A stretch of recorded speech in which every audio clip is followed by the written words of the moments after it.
Tan Dun vient de remporter un Lion d'or à la Biennale de Venise pour l'ensemble de son travail. Il a été honoré pour les contributions qu'il a faites au monde de la musique, avec par exemple sa musique organique utilisant de l'eau, des pierres, du papier et des céramiques, accompagnée d'instruments de musique traditionnelle.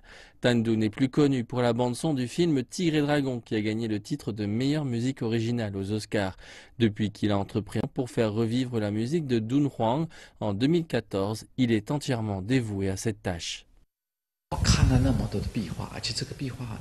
Il y a des milliers de peintures murales dans les grottes de Dunhuang liées à la musique, lesquelles, je pense, font d'elle une merveille du monde. À mon concert, il y aura des artistes sur scène, comme sur une peinture murale pittoresque, afin de faire mieux connaître au public à quel point les musiques et peintures murales sont incroyables.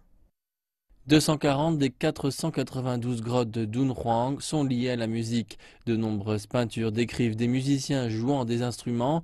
Les scènes les plus connues pourraient bien être celles d'une déesse volante jouant du pipa.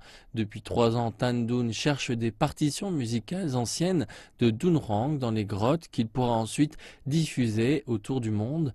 Tan Dun possède aussi les instruments qui sont sur les peintures murales grâce à des artisans. Par exemple, le pipa utilisé par la déesse volante sur les épaules, il devait être bien plus léger que le pipa d'aujourd'hui. J'ai cherché de l'aide auprès des professeurs de danse de l'Académie de danse de Beijing pour que nos artistes reproduisent la déesse volante jouant du pipa.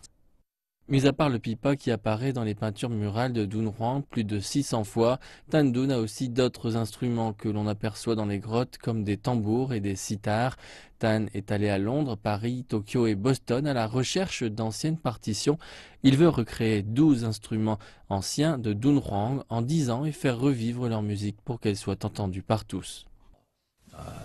Mon prochain concert à Shanghai présentera 4 instruments et leur musique. Les gens écouteront les sons et verront les images des peintures qui ont été créées il y a plus de 1000 ans. De cette manière, Tan veut raconter l'histoire chinoise liée à la magnifique et mystique route de la soie. Son concert intitulé Playing Pipa in Reverse World Premiere aura lieu le 13 mai.